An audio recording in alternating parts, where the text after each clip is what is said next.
Sometimes a single flat tire can steer us toward everything we never knew we were searching for. When a struggling single dad stopped to help a stranded woman on a dark mountain road, he thought he was just changing another tire. What he didn't know was that the elegant stranger in designer heels was worth more than his entire town combined, and that his simple act of kindness was about to transform both their worlds forever. Before we jump back in, tell us where you're tuning in from. And if this story touches you, make sure you're subscribed, because tomorrow I've saved something extra special for you. Jesse Morgan wiped the grease from his weathered hands as the autumn wind rattled the windows of his small automotive repair shop in the mountain town of Cedar Falls. The digital clock on his workbench glowed 8:47 p.m., long past the time when most businesses in their quiet community would have closed their doors. But Jesse's auto care wasn't like most businesses. It was his lifeline, his daughter's future, and the thin thread that kept them both from slipping into the kind of poverty that swallowed dreams whole. Outside, the Colorado Rockies loomed like sleeping giants against the star-studded sky, their peaks dusted with the first snow of the season. Cedar Falls nestled in their shadow like a forgotten jewelry box, home to barely 3,000 souls who made their living from tourism, logging, or the handful of small businesses that served the winding mountain highway connecting Denver to the ski resorts beyond. Jesse's shop sat at the edge of town, a modest building with peeling paint and a hand-painted sign that had weathered 17 winters since he'd first opened its doors.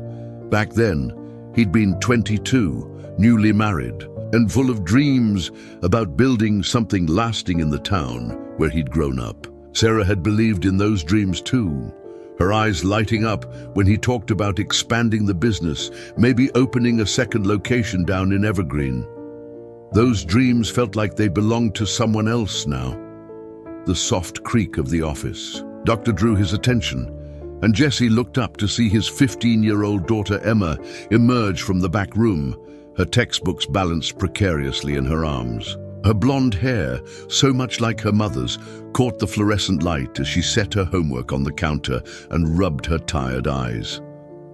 "Dad, you know I can walk home, right?"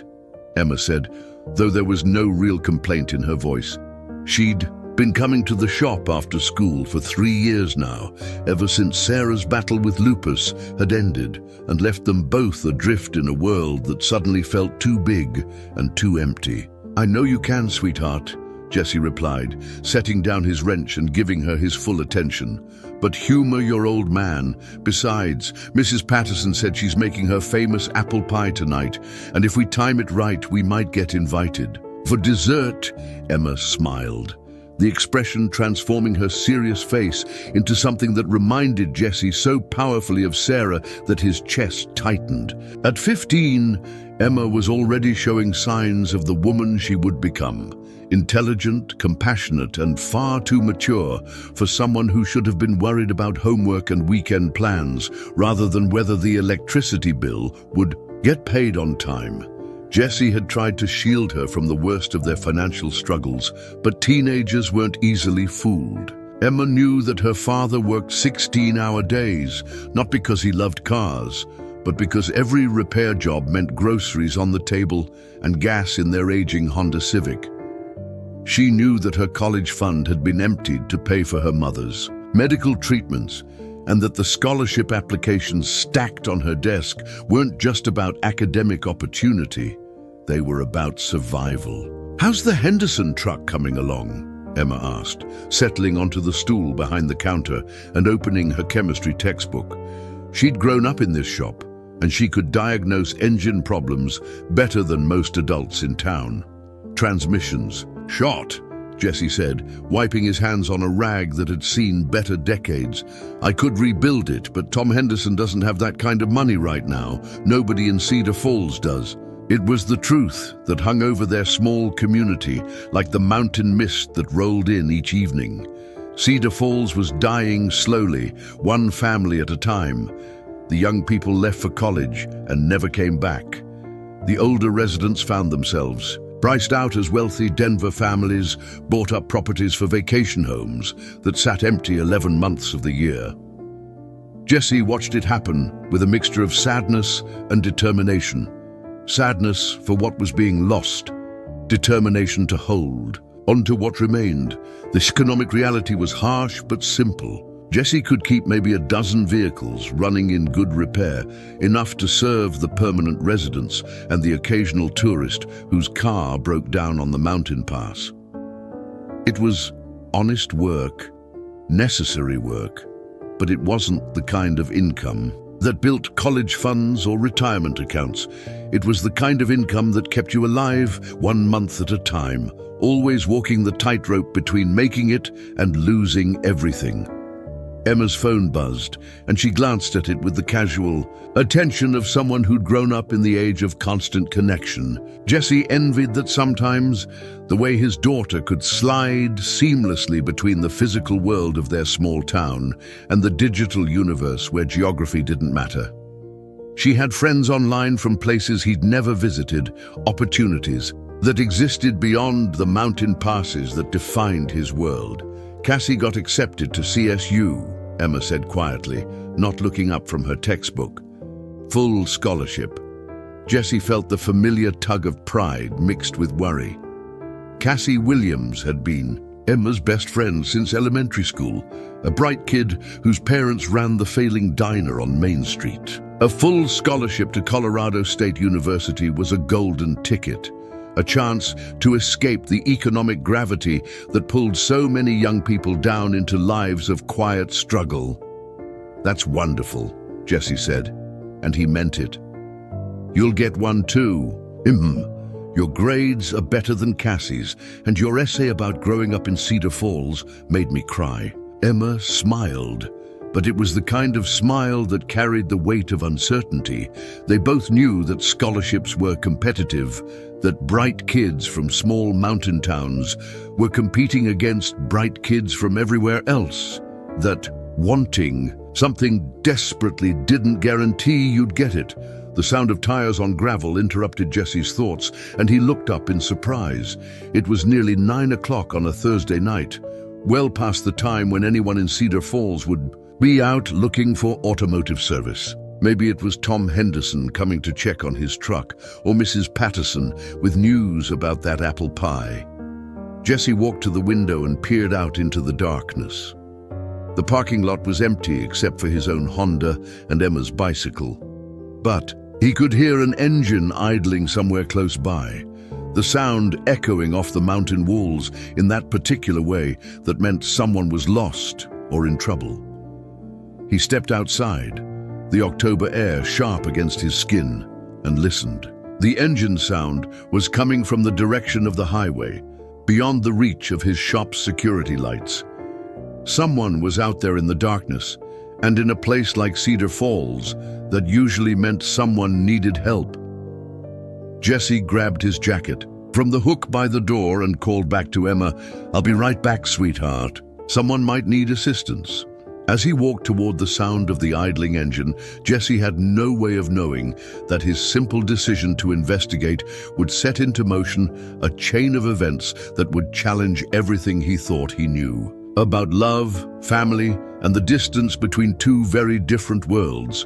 He was just a man walking into the darkness, guided by the same instinct that had led him to help neighbors and strangers for as long as he could remember. Sometimes the most extraordinary stories begin with the most ordinary moments. Sometimes a single step into the unknown changes everything that comes after. Jesse followed the sound of the struggling engine through the crisp mountain air, his breath forming small clouds in the October chill.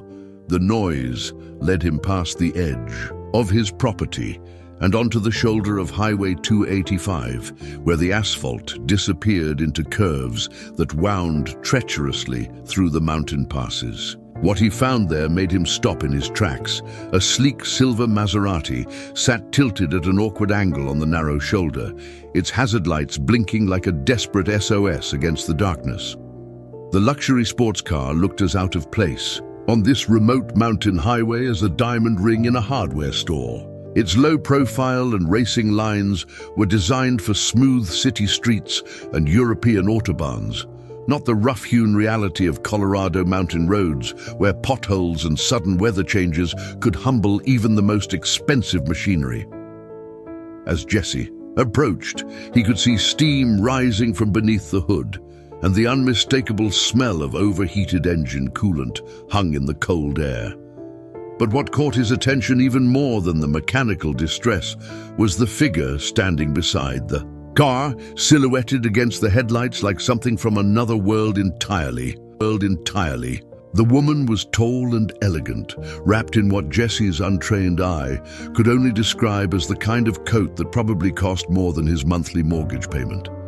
Her long dark hair was pulled back in a style that managed to look effortlessly perfect, despite the mountain wind, and even in the dim light, he could see the gleam of jewelry that caught and reflected the car's hazard lights. She was pacing back and forth beside the vehicle, a phone pressed to her ear, her voice carrying a tone of controlled frustration that suggested she was accustomed to problems being solved quickly and efficiently.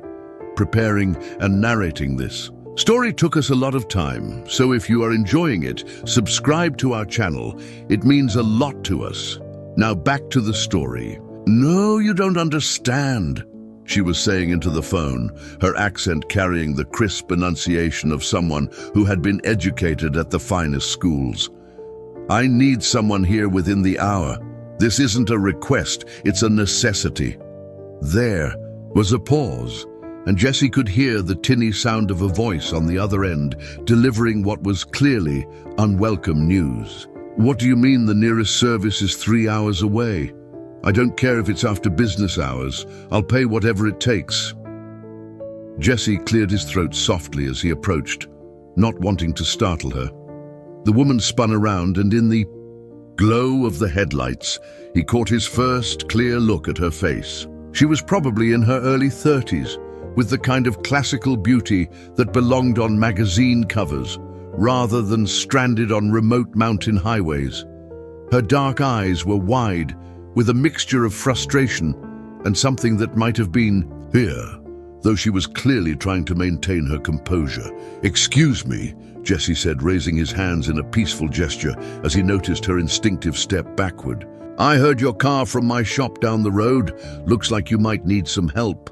The woman's eyes darted from Jesse to his modest work clothes, jeans worn soft from years of honest labor, a flannel shirt with the sleeves rolled up despite the cold, and hands that bore the permanent stains of someone who worked with engines for a living. Jesse was suddenly aware of how he must look to someone like her, a mountain man emerging from the darkness, probably the last person she'd expect to trust with her expensive automobile.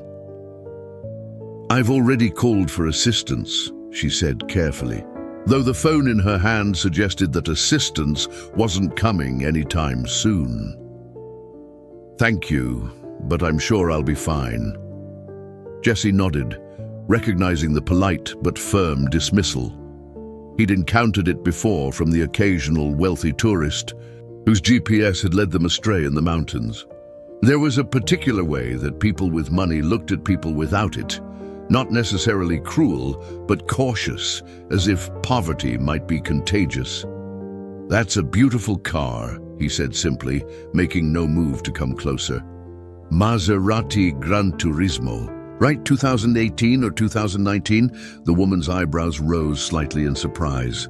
2019, she said, and Jesse caught the first hint of curiosity in her voice. Thought so. The newer models have that distinctive grille design. Jesse pointed toward the front of the car without approaching. "Mind if I ask what happened? These cars are usually pretty reliable, but mountain driving can be tough on vehicles that aren't designed for it. I was driving back to Denver from Aspen," she explained, and Jesse noted that she didn't volunteer why she'd been in Aspen or where exactly in Denver she was headed. Everything was fine until about 10 minutes ago when steam started pouring out from under the hood. "The engine temperature gauge is in the red zone," Jesse nodded knowingly. Probably a coolant leak. Could be a hose, could be the radiator, could be something as simple as a loose clamp. The altitude changes and temperature fluctuations up here can cause problems for cars that aren't used to mountain conditions. He paused, studying her face in the dim light. How long did your service company say it would take to get someone out here? The woman's composure cracked just slightly. 3 hours, maybe 4, depending on whether they can find the location. She gestured helplessly at the darkness surrounding them. I have meetings in Denver first thing in the morning. Important. Meetings that I cannot miss. Jesse glanced at his watch. Nearly 9:30 at night, which meant even if service arrived on schedule, she wouldn't reach Denver until well after midnight. And that was assuming the problem could be fixed on the roadside, which was far from certain with a complex European luxury car. Look, Jesse said, his voice gentle but practical. I don't want to overstep, but I run the auto shop about a quarter mile back down the road. I've been working on cars for 20 years, and while I'll admit I don't see many Maseratis in Cedar Falls, an overheating engine is an overheating engine, whether it's a 30-year-old pickup truck or a $250,000 sports car. The woman studied him for a long moment, and Jesse could practically see the internal debate playing out behind her eyes. Trust a stranger in work clothes with her expensive car, or wait hours for professional help that might not arrive until... Morning, I'm Jesse Morgan, he said, pulling his business card from his wallet and offering it to her. The card was simple, just his name, the shop's name, and a phone number, but it was legitimate, printed on actual cardstock rather than handwritten. On a scrap of paper, she took the card, studying it in the light from her phone. Autumn Coleman, she said after a moment's hesitation, and Jesse noted that she offered only her first name. Nice to meet you, Autumn. Now, I can't promise I can fix whatever's wrong with your car tonight, but I can at least take a look and give you an honest assessment. If it's something simple, a loose hose or a blown gasket, I might be able to get you back on the road. If it's something complicated, at least you'll know what you're dealing with when the Denver service team arrives. Autumn glanced back at her phone, where presumably her original service call was still on hold, then at the steam still rising from her car's engine. The mountain wind picked up, sending a chill through the air that made even her expensive coat seem inadequate. What would something like that cost, she asked, and Jesse heard the careful tone of someone who was accustomed to being overcharged. For emergency services, nothing. Jesse said simply. I'm not going to charge you for taking a look. If I can make a quick repair to get you safely down the mountain, we can talk about what's fair. But I'm not in the business of taking advantage of people who are stranded. Autumn's expression shifted, surprise replacing wariness. In her world, Jesse suspected nothing came free, and everyone had an angle. The idea that a stranger might offer help without an immediate expectation of payment was probably as foreign to her as her Maserati was to his mountain highway.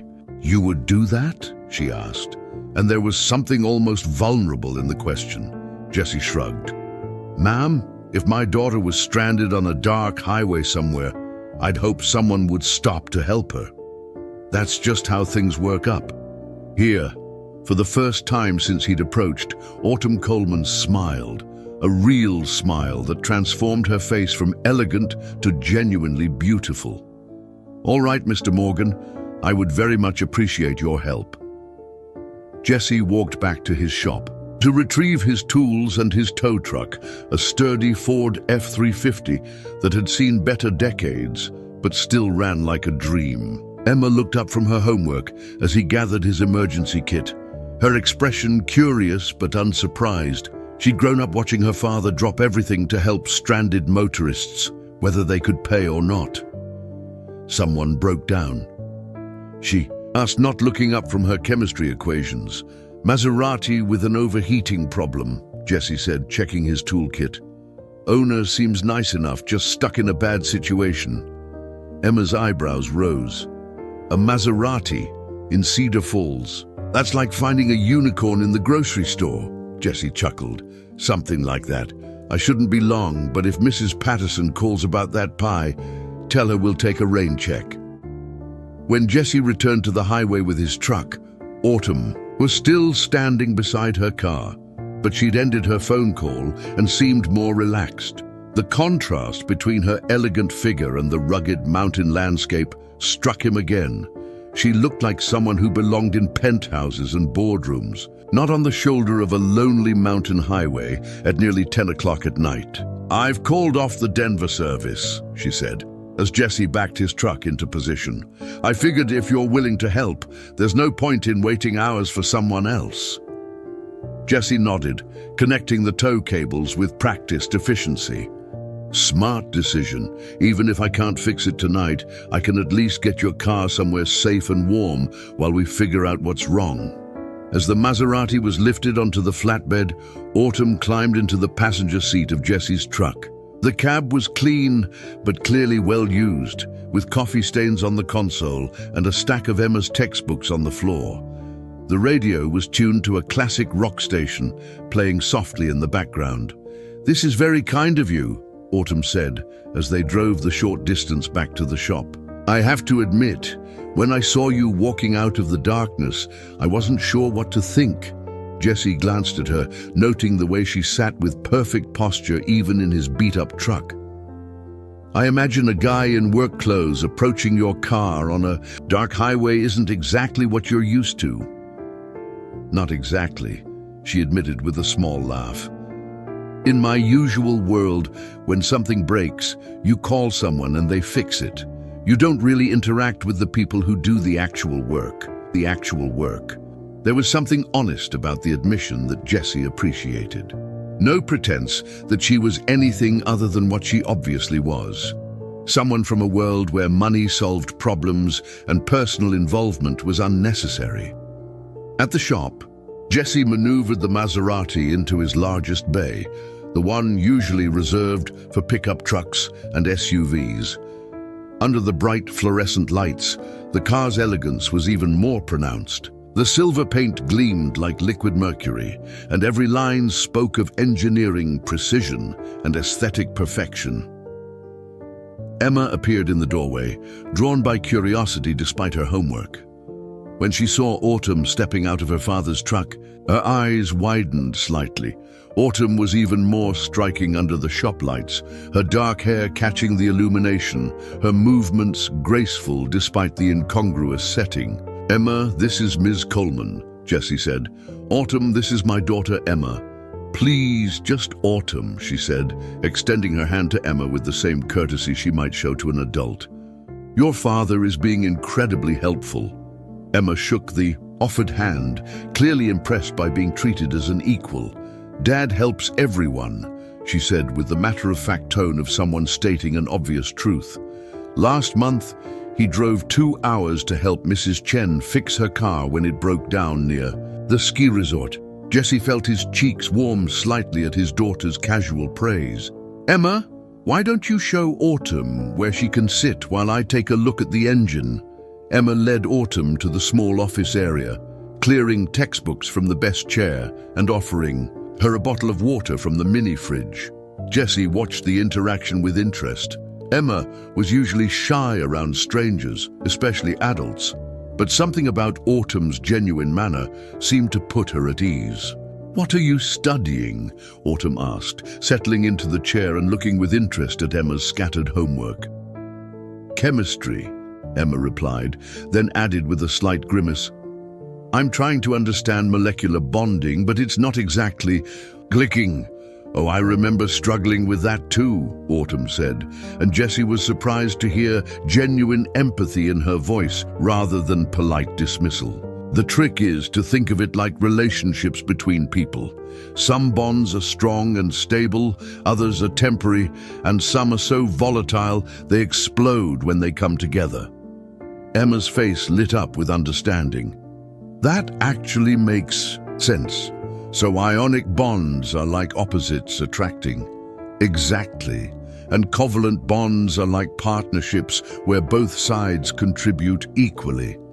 Jesse found himself listening to their conversation as he popped the hood of the Maserati and began his investigation. There was something unexpected about hearing a woman who clearly moved in rarefied circles discussing high school chemistry with the patience of a natural teacher.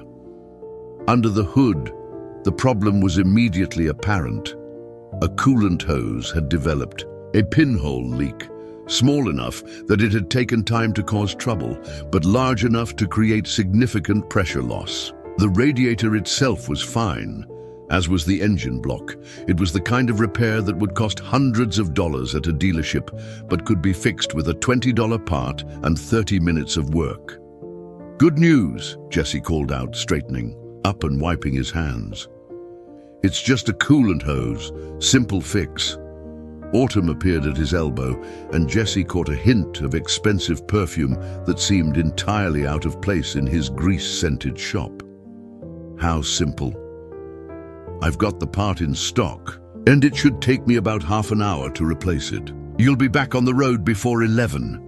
Relief flooded Autumn's face. "Thank you. I can't tell you how much this means to me." As Jesse worked, replacing the damaged hose and refilling the coolant system, he found himself sneaking glances at Autumn. She didn't hover or ask anxious questions like some customers did. Instead, she sat with Emma, helping her work through chemistry problems with a patience that seemed natural rather than forced. "So you're applying to colleges?" Jesse heard Autumn ask. "Trying to," Emma replied. "Dad says I'm smart enough to get scholarships, but there are a lot of smart kids out there." "What do you want to study?" Emma hesitated. "I love science, but I also love writing. Dad says I should pick something practical that will guarantee me a job." Jesse felt a familiar stab of guilt. He'd said exactly that, motivated by his own fears about financial security and Emma's future, but hearing it repeated made him realize how limiting it might sound to a teenager with dreams. "Practical is important," Autumn said carefully, "but so is passion. The best careers usually combine both. Have you thought about science journalism, technical writing? There are lots of ways to bridge different interests." "I hadn't thought of that," Emma said, and Jesse could hear the excitement in her voice. "The world needs people who can translate complex ideas for regular folks," Autumn continued. "Scientists who can write, writers who understand science. They're incredibly valuable." Jesse finished the repair and started the Maserati's engine. It purred to life with the smooth confidence of European engineering, the temperature gauge settling into the normal range. He let it run for several minutes, checking for leaks and ensuring the repair was solid. "All done," he announced, shutting off the engine. Autumn stood up, and Jesse noticed she moved with the unconscious grace of someone who had been taught proper posture and deportment from an early age. But there was nothing artificial about her. Smile as she looked at him. "I don't know how to thank you," she said. "You've saved my entire weekend." "Just glad I could help," Jesse replied, stripping off his work gloves. "That'll be $40 for the part. No charge for the labor." Autumn stared at him. $40, that's all? "That's what the part cost me. I told you I wasn't going to take advantage." She reached into her purse and pulled out her wallet. Jesse caught a glimpse of multiple credit cards and what looked like several $100s in cash. She handed him two 20s, then paused and pulled out another $100 bill. "Please," she said when Jesse started to protest. "For your time and for being so kind to Emma." Jesse looked at the money, then at Emma, who was watching the exchange with interest. $140 would cover groceries for 2 weeks, or a significant chunk of Emma's college application fees. Pride warred with practicality, and practicality won. "Thank you," he said simply. "That's very generous." Autumn smiled, and for a moment, the polished exterior slipped away entirely, revealing something warmer and more genuine underneath. "It's the least I can do. You've both been wonderful." As she prepared to leave, Autumn turned to Emma. "Keep thinking about those career ideas we discussed. And don't let anyone tell you that you have to choose between practical and passionate. The best life combines both. Emma beamed, clearly smitten with this elegant stranger who had taken her seriously and treated her like an adult. Will we see you again? Autumn hesitated, glancing at Jessie. I don't know, she said honestly, but I hope so. She climbed into her Maserati, and Jessie watched as she carefully navigated out of the shop and back onto the highway. The red taillights disappeared around the first curve, leaving only the echo of a finely tuned engine and the lingering scent of expensive perfume. She was nice, Emma said, breaking the silence. Yes, Jessie agreed, still staring at the empty highway. She was. Neither of them could have guessed that within 24 hours, their quiet mountain life would be turned completely upside down. The next morning dawned crisp and clear, with the kind of crystalline mountain air that made the peaks look close, enough to touch. Jessie was already at work by 7, wrestling with the transmission on Tom Henderson's pickup truck when he heard the distinctive purr of a high-performance engine turning into his lot. He looked up from the truck's undercarriage, expecting to see another tourist whose GPS had led them astray, but his heart skipped when he recognized the silver Maserati from the night before. Autumn Coleman stepped out of her car, but she looked entirely different than she had 12 hours earlier. Gone were the elegant coat and designer heels. Instead, she wore dark jeans that actually looked broken in rather than artfully distressed. A cream-colored cashmere sweater that managed to be both casual and obviously expensive, and leather boots that seemed designed for walking rather than impressing. Her dark hair was pulled back in a simple ponytail, and she carried a paper bag that smelled like fresh coffee and something sweet. "Good morning," she called out, her voice carrying a note of uncertainty that hadn't been there the night before. "I hope I'm not interrupting." Jessie slid out from under the truck, wiping his hands on a rag. "Not at all. How's the car running?" "Perfectly. I made it to Denver without any problems, thanks to you." She held up the paper bag. "I brought coffee and pastries from that little bakery on Main Street. I thought it might be a nice way to say, thank you again." Jessie found himself smiling despite his confusion. "That's very thoughtful, but you already thanked me. More than generously." Autumn shifted her weight from one foot to the other, a gesture that made her seem almost nervous. "Actually, I have a confession to make. I didn't just come back to bring coffee." "Oh? Coffee? Oh?" "I couldn't stop thinking about what you said last night, about how, if your daughter was stranded somewhere, you'd hope someone would help her." Autumn paused, looking around the modest shop with its peeling paint and collection of aging tools. "I've been thinking about kindness and how rare it is to encounter the genuine article. Most of the time, when people help me, it's because they want something in return." Jessie studied her face, noting the way she seemed to be choosing her words carefully. "And you're not used to people helping you just because it's the right thing to do." "Exactly." Autumn's smile was rueful. "It made me realize how insulated my life has become, how little genuine human connection I have." She gestured toward the coffee bag. "So I thought maybe we could have breakfast together, if you have time, that is." Before Jessie could answer, Emma's voice called out from the office.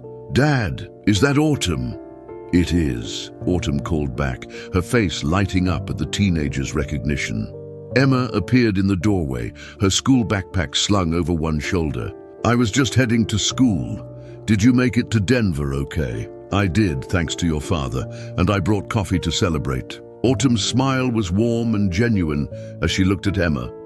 "I also wanted to ask you something. I looked up some of those career paths we discussed last night, and I found some interesting articles about science communication. Would you like me to email them to you?" Emma's eyes widened with excitement. "Really? Yes, please. Give me your email address and I'll send them over this afternoon."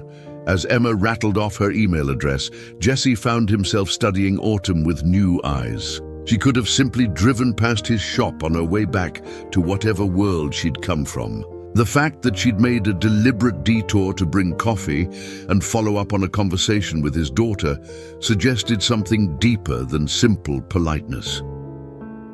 After Emma left for school, Jesse and Autumn sat on the worn wooden chairs outside his office, sharing coffee that was better than anything Jesse usually drank and pastries that dissolved on his tongue like sweet clouds. The morning sun streamed through the shop's open bay doors, and somewhere in the distance, a mountain jay called out its raucous greeting to the day. "This is nice," Autumn said, cradling her coffee cup and looking around the shop with what appeared to be genuine appreciation.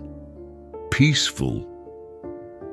"It can be," Jesse agreed, "though it's usually a bit noisier when I've got multiple projects going."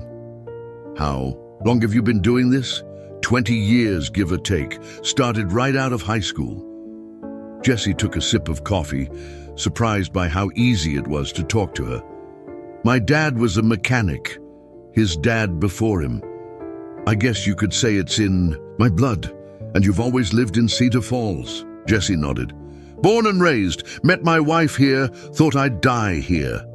He paused, realizing what he'd just said. "That probably sounds incredibly boring to someone like you." "Someone like me?" Jessie gestured vaguely at her car, her clothes, the way she carried herself. "Someone who's obviously traveled the world, seen things, done things." Autumn was quiet for a moment, staring into her coffee cup. "You might be surprised by how boring my life actually is. Boardrooms, conference calls, business dinners, where everyone says the right things, but no one means any of it." She looked up at him. "When was the last time someone was genuinely kind to you without wanting something in return?" The question caught Jesse off guard. He thought about it, running through recent interactions with customers, neighbors, friends. "I guess most people in Cedar Falls are pretty decent to each other. We have to be. When you live in a small community, you learn that everyone depends on everyone else." "That's what I mean," Autumn said softly. "Real community, real connection. I can't remember the last time I experienced that." They were interrupted by the arrival of Mrs. Patterson, Jesse's elderly neighbor, who pulled up in her ancient Buick with a concerning rattling sound coming from the engine. "Jessie, dear," she called out as she struggled to extract herself from the driver's seat. "I think Bertha is acting up again." Jesse immediately stood to help her, offering his arm for support. "What's she doing now, Mrs. P?" "Making the most awful grinding noise when I turn corners, and she's shaking like a leaf in a windstorm." As Jesse listened to Mrs. Patterson describe her car's symptoms, he was aware of Autumn watching the interaction with interest. The elderly woman was one of those people who could talk for an hour about a 5-minute problem, but Jesse listened with patience, asking clarifying questions and nodding at appropriate intervals. "Tell you what," Jesse said when she finished her detailed recitation. "Let me take a quick look under the hood. It might be something simple." As Jesse popped the hood of the Buick, Mrs. Patterson noticed Autumn for the first time. "Oh my, I didn't realize you had company." "Mrs. Patterson, this is Autumn Coleman." "Autumn, this is my neighbor, Mrs. Patterson. She makes the best apple pie in 3 counties. 2 counties, Mrs. Patterson corrected with a pleased smile. "The Henderson woman over in Fairplay has me beat, but I'm not giving up." She studied Autumn with the frank curiosity of someone who had lived long enough to speak her mind. "You're not from around here?" "No, ma'am, I'm from Denver. Pretty far to drive for car trouble." Jesse must have done good work. Autumn glanced at Jesse, who was bent over the engine, completely absorbed in diagnosing the problem. "Very good work, and he was incredibly kind when I was stranded last night." Mrs. Patterson beamed with pride. "That's our Jesse. When my Harold passed 5 years ago, Jesse spent 3 days helping me sort through his tools and organize the garage. Wouldn't take a penny for it." Jesse looked up from the engine, his cheeks slightly red. "Mrs. P, you're embarrassing me." "Good. the elderly woman said firmly. "Someone should tell this young lady what a treasure you are." Autumn watched as Jessie diagnosed Mrs. Patterson's car problem, a worn CV joint that would need replacement, and patiently explained the repair in terms the elderly woman could understand. He quoted her a fair price and offered to pick up the car later in the week so she wouldn't have to worry about driving it in its current condition. After Mrs. Patterson left, Autumn and Jessie resumed their seats outside the office. "She adores you," Autumn observed. Jessie shrugged, uncomfortable with the praise. "She's been like a grandmother to Emma since Sarah died. It's the least I can do." Most people would say they don't have time for that kind of thing. Most people probably have busier lives than I do. Autumn set down her coffee cup and turned to face him fully.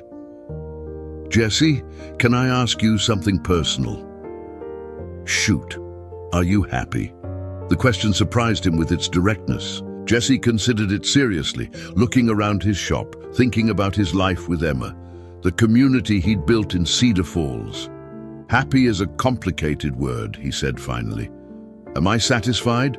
Most days, yes. Do I wish some things were different? Sure, but I've got Emma, I've got work I'm good at, I've got people who matter to me. That feels like enough." Autumn nodded slowly. "I have everything I'm supposed to want," she said quietly.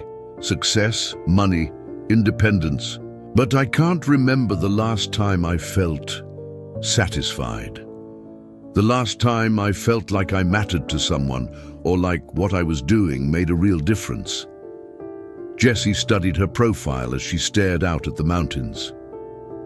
"What do you do for work?" "I mean, I run companies, buy them, fix them, sell them. It's all very efficient and profitable and completely devoid of human connection." She turned back to him. "I make more money in a month than most people see in a year, and last night was the first time in months that I felt like I was part of something real." The confession hung in the air between them, honest and vulnerable. Jessie found himself seeing past the expensive clothes and polished exterior to something much more fragile underneath. "Maybe," he said carefully, "you just need to find a different kind of success." Autumn smiled, but it was tinged with sadness. "Maybe I do. The question is whether I'm brave enough to figure out what that looks like." As if summoned by their deepening conversation, Jessie's phone rang with a call from another stranded motorist. As he took the details and prepared to leave for another roadside rescue, Autumn stood to go. "Thank you for the coffee," Jessie said, "and for checking on Emma's college research." "Thank you for showing me what genuine kindness looks like," Autumn replied. She hesitated at her car door. "Jessie, would it be all right if I came back sometime? I mean, if I'm in the area again?" Jessie felt something shift in his chest, a warmth that had nothing to do with the mountain sunshine. "You'd always be welcome here." As Autumn drove away, Jessie found himself hoping that sometime would come sooner rather than later. 3 days passed before Autumn returned, and Jessie found himself listening for the distinctive sound of her Maserati's engine more often than he cared to admit. When she finally did appear, it was on a Thursday afternoon during one of those perfect October days when the aspen trees blazed gold against the deep blue Colorado sky. This time, she didn't arrive alone. Jessie looked up from the vintage Mustang. He was restoring to see Autumn's car pull into the lot, followed by a massive black SUV with tinted windows. His stomach tightened as he watched 4 people in expensive suits emerge from the SUV, their movements precise and purposeful in a way that screamed corporate security or legal representation. Autumn stepped out of her Maserati looking tense, her elegant composure strained around the edges. She was back to her polished appearance, tailored business suit, hair perfectly styled, the armor of success firmly in place. But Jessie could see the stress in the tight line of her shoulders and the way she kept glancing at the suited strangers who flanked her like bodyguards. "Jessie," she said as she approached, her voice carrying a formality that hadn't been there during their coffee conversation. I hope you don't mind the unexpected visit." "Of course not," Jesse replied, setting down his wrench and wiping his hands. On a rag, he nodded toward the SUV. "Friends of yours?" Autumn's laugh was brittle. "Business associates. They insisted on accompanying me today." She glanced over her shoulder at the group, who were maintaining a respectful distance but clearly monitoring every word. "I told them about our conversation the other day, and they had some concerns." Jesse felt a chill that had nothing to do with the mountain air. "What kind of concerns?" Before Autumn could answer, one of the suited men approached. Tall, silver-haired, with the kind of commanding presence that suggested he was accustomed to being the most important person in any room. "Mr. Morgan," he said, extending a hand with the calculated warmth of a politician. "Richard Blackwood, Ms. Coleman's attorney and family advisor. I understand you've been very helpful to Ms. Coleman." Jesse shook the offered hand, noting the man's firm grip and the way his eyes catalogued every detail of the modest shop. Just doing what anyone would do. "Indeed. Well, I wanted to thank you personally for your assistance the other night. Ms. Coleman's safety is of paramount importance to all of us." Blackwood's smile was polished but didn't reach his eyes. "I also wanted to ensure that you understand the delicate nature of Ms. Coleman's position." "I'm not sure I follow." Blackwood glanced meaningfully at Autumn, who had gone very still, beside him. "Ms. Coleman is the heir to the Coleman Industries empire. Her grandfather built the company from nothing, and it's now worth approximately $12 billion. As you might imagine, that makes her a target for all sorts of people with less than honorable intentions." Jesse felt the world shift slightly beneath his feet. $12 billion. The number was so large it didn't seem real, like something from a movie, rather than a conversation happening in his grease-stained garage. "I see," Jesse said carefully, though he wasn't sure he saw anything clearly anymore. "I'm sure you do," Blackwood continued smoothly, "which is why I wanted to have this conversation in person. We've done some research on you, Mr. Morgan." "You researched me?" Jesse's voice sharpened. "Standard procedure, I assure you. We found nothing concerning, of course. Single father, small business owner, pillar of the local community. Very admirable." Blackwood's tone managed to make it sound like admirable was a quaint anachronism. "But I'm sure you can understand our position. Ms. Coleman's previous friendships have sometimes attracted individuals who were more interested in her inheritance than in her as a person." Jesse looked at Autumn, who was staring at the ground, her face flushed with what might have been embarrassment or anger.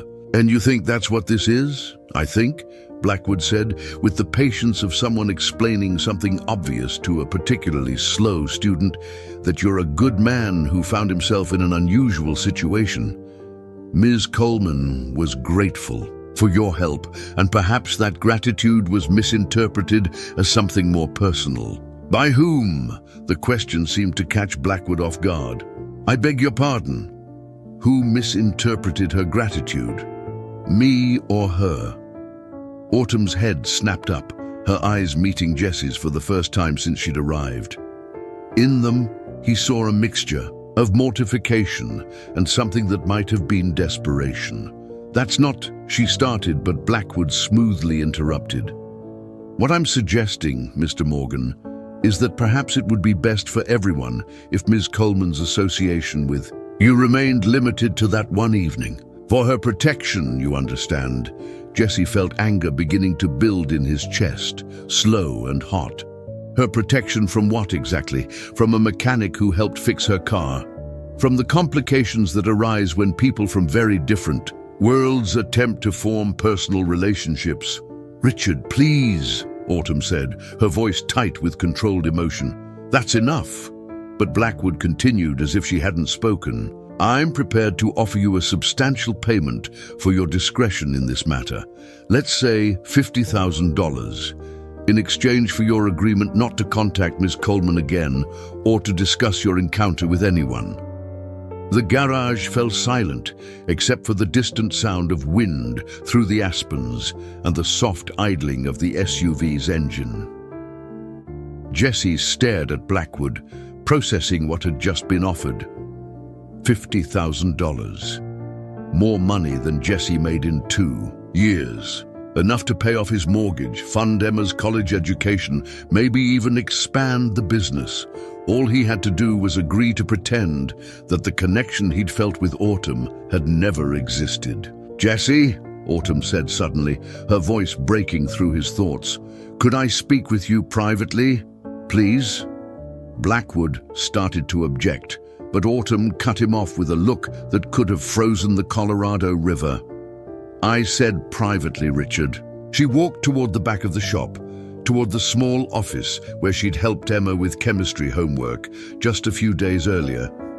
After a moment's hesitation, Jessie followed her, leaving Blackwood and his associates standing awkwardly.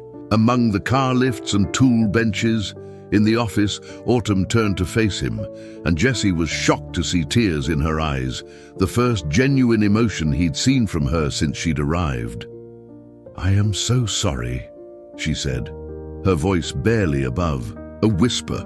"I had no idea they were planning this. I told Richard about our conversation, about how you'd made me think about what I was missing in my life, and he jumped to conclusions." "What kind of conclusions?" Autumn's laugh was shaky. "That I was having some kind of emotional breakdown. That you were taking advantage of a vulnerable woman, that I needed to be protected from making poor decisions." She wiped her eyes with the back of her hand, smudging her perfect makeup. "He's been my family's advisor since I was a teenager. He thinks he knows what's best for me." Jessie studied her face, seeing past the tears to something deeper. "And what do you think is best for you?" "I don't know," she admitted. "For the first time in my life, I honestly don't know. All I know is that our conversation the other day was the most real interaction I've had with another human being in years. You listened to me. You saw me as a person, not as a business opportunity or a threat to be managed." "You are a person," Jessie said simply. "Money doesn't change that." Fresh tears spilled down Autumn's cheeks. "You'd be surprised how many people think it does, including me sometimes." She took a shaky breath. "Jessie, what Richard is offering, that's life-changing money. For you and Emma, I wouldn't blame you if you took it." Jessie was quiet for a long moment, thinking about Emma's college applications, about the stack of bills on his desk, about all the ways $50,000 could transform their lives. Then he thought about the woman standing in front of him, crying because she'd been treated like a commodity to be protected rather than a person capable of making her own choices. "I don't want their money," he said finally. Autumn's eyes widened. "Jessie, you don't understand. $50,000 is nothing to them. Nothing. They'll probably double it if you ask." "I still don't want it." "Why?" Jessie stepped closer. Close. Enough to see the golden flecks in her dark eyes, close enough to smell the subtle scent of her perfume, mixed with the salt of her tears. "Because taking their money would mean accepting their version of what this is," he said quietly. "And their version says that you're not capable of deciding for yourself who you want to spend time with. Their version says that any man who's interested in you must be after your money. Their version says that people like me don't deserve to know people like you." Autumn's breath caught. "And what's your version?" Jessie reached up and gently wiped a tear from her cheek, his calloused thumb rough against her soft skin. "My version says that you're an intelligent, beautiful woman who deserves to be treated with respect. My version says that if we want to be friends, or more than friends, that's our choice to make, not theirs." "More than friends?" Autumn whispered. Jessie felt his heart hammering against his ribs. "I've been thinking about you every day since you left, about our conversation, about the way you talked to Emma, about how you made me remember what it feels like to connect with someone who really listens." He paused, searching her face. "Tell me I'm not imagining this thing between us." Instead of answering with words, Autumn stepped closer and kissed him. It was soft and tentative at first, then deeper as Jesse responded, his arms coming around her waist to pull her against him. She tasted like tears and hope and the kind of courage it took to choose your own path instead of the one others had mapped out for you. When they broke apart, both were breathing hard. Outside the office, Jesse could hear the low murmur of voices. As Blackwood and his associates waited for their employer to come to her senses. "What happens now?" Jesse asked. Autumn straightened her shoulders, and Jesse saw steel beneath the silk. "Now, I go tell Richard that his services are no longer required. And then, if you're willing, I'd like to start figuring out what this is between us." Jesse smiled, feeling lighter than he had in years. "I'm willing." As they walked back toward the main shop, Autumn slipped her hand into his. It was a small gesture, but it felt like a revolution. The confrontation with Richard Blackwood was swift and decisive. Autumn emerged from the garage holding Jesse's hand, her chin raised with a determination that brooked no argument. When Blackwood began to protest, she cut him off with a voice that carried the unmistakable authority of someone accustomed to being obeyed. "Richard, your services are no longer required," she said simply. "Please have my personal items from the Denver office packed and sent to my apartment. I'll be taking an extended leave of absence from Coleman Industries." Blackwood's face went through several shades of red before settling on an alarming purple. "Autumn, you cannot be serious. Your grandfather's will specifically states, my grandfather's will gives me full control of my inheritance when I turned 35, which happened 6 months ago," Autumn replied coolly. "Until then, I have every right to step back from active management. The board of directors is perfectly capable of running the company without my daily involvement." The corporate entourage departed in a flurry of expensive suits and barely contained outrage, leaving Jesse and Autumn standing alone in the suddenly quiet garage. Jesse found himself staring at the woman beside him, trying to reconcile the polished heiress who had just dismissed a $12 billion empire with the vulnerable person who had cried in his arms 20 minutes earlier. "So," he said finally, "extended leave of absence?" Autumn's confident facade cracked slightly. "I may have been a bit impulsive. I don't actually have anywhere to go. There's a bed and breakfast in town. Mrs. Chen runs it. Nothing fancy, but it's clean and comfortable. I was hoping," Autumn said, her voice growing softer, "that you might have a better suggestion." Jesse felt his heart skip.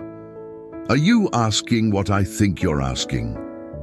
"I'm asking if there's room in your life for someone who wants to figure out what it means to belong somewhere. Someone who's tired of living in boardrooms and wants to try living in the real world for a while." Before Jesse could answer, Emma's voice called out from the shop entrance. "Dad, whose car is that outside? It looks like something from a spy movie." Emma appeared in the doorway, backpack slung over her shoulder, and stopped short when she saw Jesse and Autumn holding hands. Her eyes went wide, then a slow grin spread across her face. "Oh," she said, with the particular satisfaction of a teenager who had correctly identified a developing romance. "This is interesting." "Emma," Jesse started, but Autumn stepped forward. "Emma, I need to tell you something important. I haven't been entirely honest about who I am." Autumn took a deep breath. "My family owns a very large company which makes me, well, quite wealthy. I know that might change how you think about me." Emma tilted her head, studying Autumn with the direct gaze of youth. "Are you still the same person who helped me with my chemistry homework?" "Yes." "Are you still planning to send me those articles about science communication?" "Of course." "Then I don't really care how much money you have." Emma shrugged with the matter-of-factness of someone who had grown up. valuing character over currency. Though it does explain the really nice car, Jesse felt a rush of pride in his daughter's response, followed by a wave of anxiety about what Autumn's presence in their lives might mean. Emma. Autumn might be staying in Cedar Falls for a while.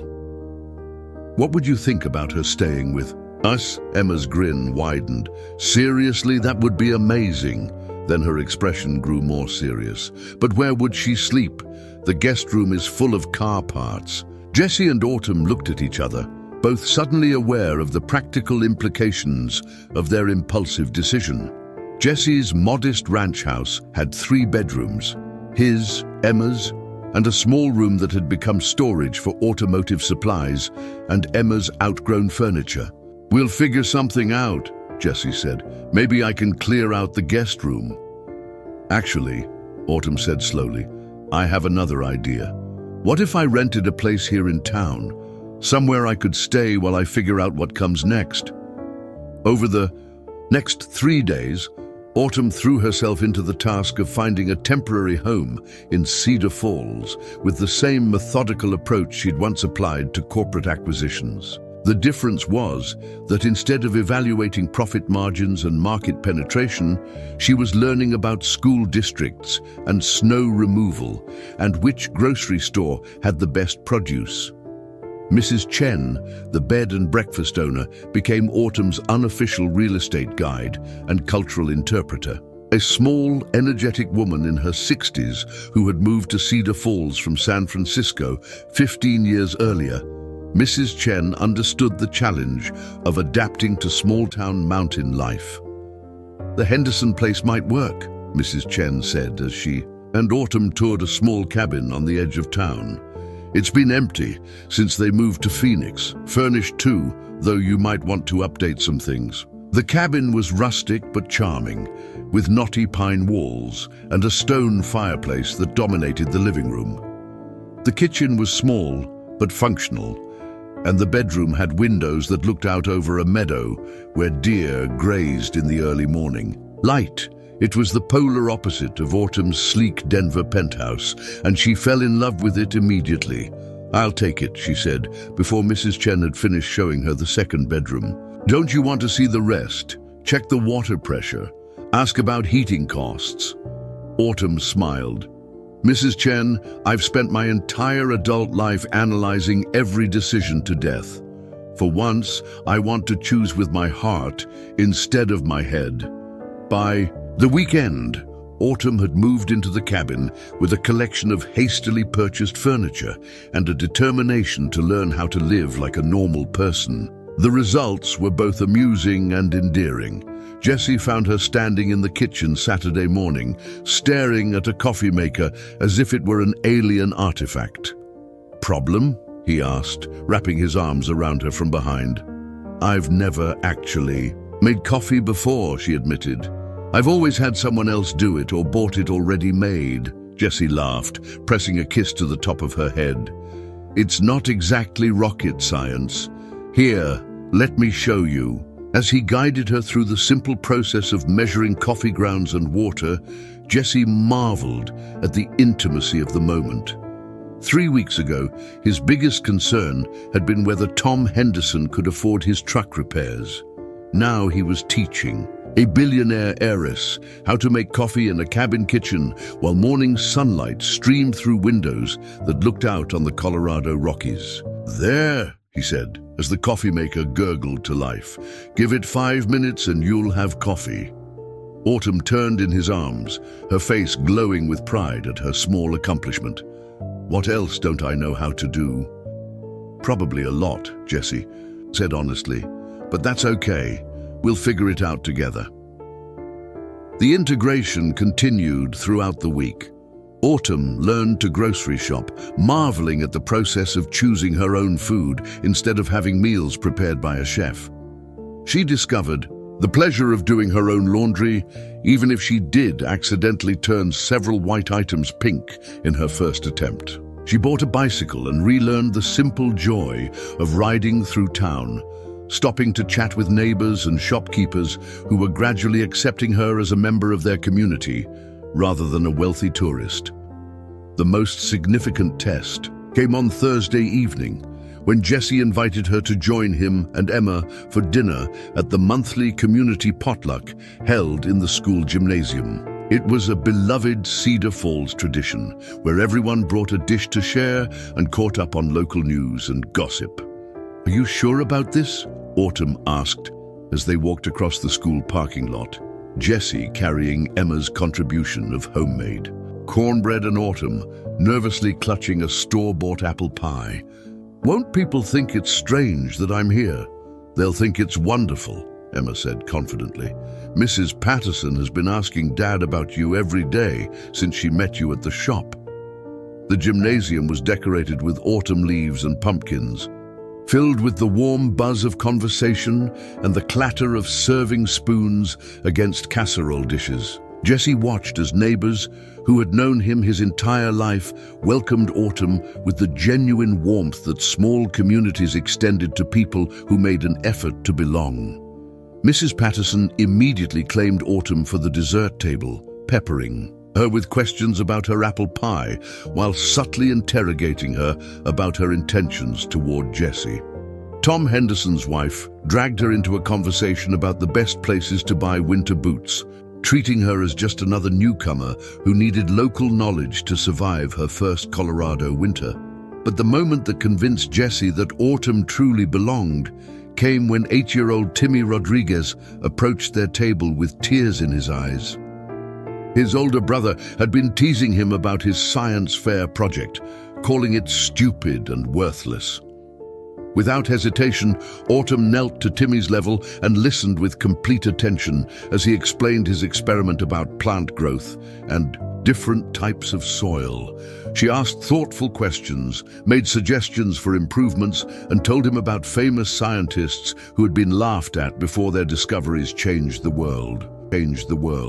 By the time Timmy returned to his family's table, he was beaming with renewed confidence, and half the gymnasium had witnessed Autumn Coleman, billionaire heiress, treating a tearful boy with the same respect and kindness she might show to a board of directors. "She's good for you," Mrs. Patterson whispered to Jesse as they watched Autumn help Emma organize an impromptu science club meeting with several younger students. "Brings out something in you I haven't seen since Sarah was alive." Jesse nodded, feeling his chest tight with emotion. For the first time since his wife's death, he could envision a future that held more than just survival, more than just getting by from one day to the next. He could see a future filled with love and laughter and the kind of partnership that made ordinary moments feel extraordinary. As they walked home under a canopy of stars, Emma skipping ahead with plans for her new science club, Autumn slipped her hand into Jesse's. "Thank you," she said quietly. "For what?" "For letting me belong. For the first time in my life, I feel like I'm exactly where I'm supposed to be." Jesse squeezed her hand, thinking about the remarkable journey that had brought them together. "Me too," he said. "Me too." For 2 blissful weeks, it seemed as though Autumn's corporate past had simply evaporated into the mountain air. She settled into the rhythm of small-town life with a contentment that surprised even her. Mornings began with coffee in Jesse's shop while he worked on early repairs. Afternoons were spent helping Emma with college applications and science projects, and evenings found them cooking dinner together in her cabin or his kitchen, learning the intimate choreography of domestic partnership. Jesse had almost begun to believe that it could last forever. The first sign of trouble came on a Monday morning when Jesse arrived at his shop to find a black sedan with government plates parked across the street. 2 men in dark suits sat inside, their attention focused entirely on his building. Jesse's stomach clenched with a familiar dread. He'd seen enough movies to recognize federal agents when he saw them. The second sign came an hour later when his phone rang. "Jesse Morgan." The voice was crisp, professional, with an accent that suggested East Coast education and political connections. Speaking. "My name is Victoria Sterling. I represent certain interests related to Coleman Industries. I believe you're acquainted with Ms. Autumn Coleman." Jessie glanced out the window at the sedan, where one of the agents was speaking into a radio. "I might be. Who's asking?" "Mr. Morgan, I think it would be beneficial for both of us to meet in person. There are some things about Ms. Coleman's situation that you need to understand. Things that could affect not only your relationship with her, but the safety and security of your family." The mention of his family made Jessie's blood run cold. "What kind of things?" "The kind that are better discussed face to face. I'm staying at the Pinnacle Hotel in Vale. Could you meet me there this afternoon? Say, 2 o'clock? Jessie looked around his shop at the familiar tools and projects that suddenly felt fragile and vulnerable. "And if I refuse?" "I would strongly advise against that, Mr. Morgan. This situation is bigger than you realize." After ending the call, Jessie stood staring at his phone for several minutes. Emma was at school, safe for the moment. Autumn was at her cabin, probably working on the novel she'd impulsively decided to write. Something about a woman who discovers that wealth can't buy the things that actually matter. He could call her, warn her that her past was catching up with them, but something told him he needed to understand exactly what they were facing before involving her. The drive to Vale took 40 minutes through winding mountain roads that Jessie normally found peaceful. Today, they felt like a gauntlet. The black sedan followed at a discreet distance, a constant reminder that his simple life had become complicated in ways he didn't yet understand. The Pinnacle Hotel was the kind of place where Jessie's work boots and flannel shirt drew polite but pointed looks from the staff. Victoria Sterling was waiting for him in the lobby, a woman in her 50s with silver hair and the kind of confident bearing that suggested she was accustomed to getting her way in high-stakes situations. "Mr. Morgan," she said, rising from a leather chair and extending a manicured hand. "Thank you for coming. Shall we find somewhere more private to talk?" She led him to a small conference room off the main lobby, closing the door behind them with a soft click that sounded oddly final. Jessie took a seat across from her, his hands folded on the polished table. "I'll get straight to the point," Victoria said, opening a thick folder and spreading several photographs across the table. "Ms. Coleman's disappearance from Denver has created a significant problem. These are surveillance photos taken outside your shop over the past 2 weeks." Jessie looked at the images.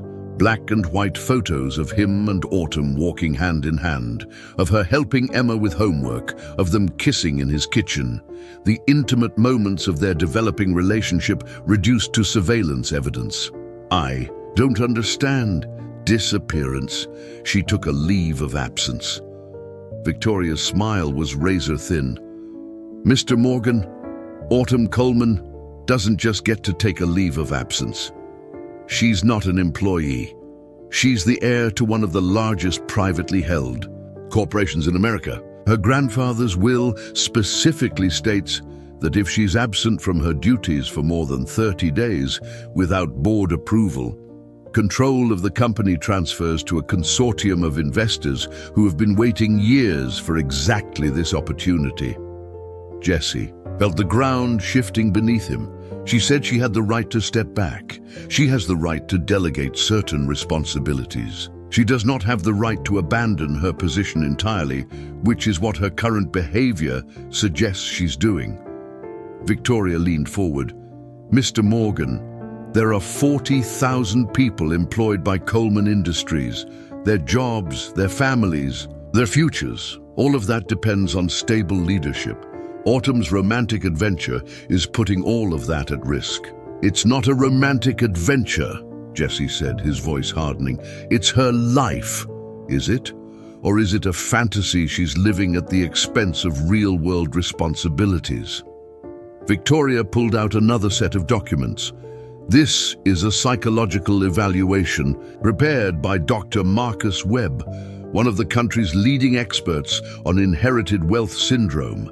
His assessment suggests that Ms. Coleman is experiencing what psychologists call wealth guilt. a psychological condition where individuals from extremely wealthy families reject their circumstances in favor of what they perceive as more authentic experiences. Jesse stared at the document, the words blurring slightly as he tried to process what he was being told. "You're saying she's mentally ill?" "I'm saying she's not thinking clearly. And you, Mr. Morgan, whether intentionally or not, are enabling behavior that could destroy thousands of lives." Victoria's voice carried the weight of absolute conviction. "The people who want control of Coleman Industries aren't interested in preserving jobs or maintaining the company's charitable foundations. They're interested in maximizing profit through any means necessary, including massive layoffs and the elimination of environmental protection programs." Jesse felt sick. The woman he'd fallen in love with, the woman who had brought joy and hope back into his life, was apparently living a psychological delusion that threatened the livelihoods of thousands of people. "What do you want from me?" he asked quietly. Victoria smiled, sensing victory. "I want you to convince her to come home, to return to Denver and resume her responsibilities before it's too late. And if she won't listen, then I'll be forced to take more aggressive measures, a competency hearing perhaps, testimony from mental health professionals about her current state of mind, evidence of her irrational decision-making." Victoria's eyes glinted, including her relationship with a man whose financial circumstances could be seen as providing a clear motive for manipulation. The threat was unmistakable. Jesse could see how it would play out. Autumn declared mentally incompetent, their relationship characterized as him taking advantage of a vulnerable woman. Emma dragged into a legal mess that could destroy her chances of getting into college. "You have 48 hours, Mr. Morgan. If Ms. Coleman isn't back in Denver by Thursday morning, I'll have no choice but to proceed with legal action to protect both her and the company." Victoria began gathering her documents. "I'm sure you understand that this is bigger than your personal feelings. Sometimes we have to sacrifice individual happiness for the greater good." As Jesse drove back to Cedar Falls, his mind reeled with questions and doubts. Was Autumn really experiencing some kind of psychological break? Had he been selfish in encouraging her to stay, to explore a different kind of life? Were thousands of jobs really at stake? Or was this elaborate manipulation designed to force Autumn back into a role she didn't want? The mountains that had always felt like protective guardians now seemed to loom over him like judges, silent witnesses to a choice he wasn't sure he was qualified to make. By the time he reached his shop, the afternoon shadows were long, and the air carried the sharp bite of coming winter. Emma was already there, working on homework at the front desk. She looked up when he entered, her smile fading as she saw his expression. "Dad?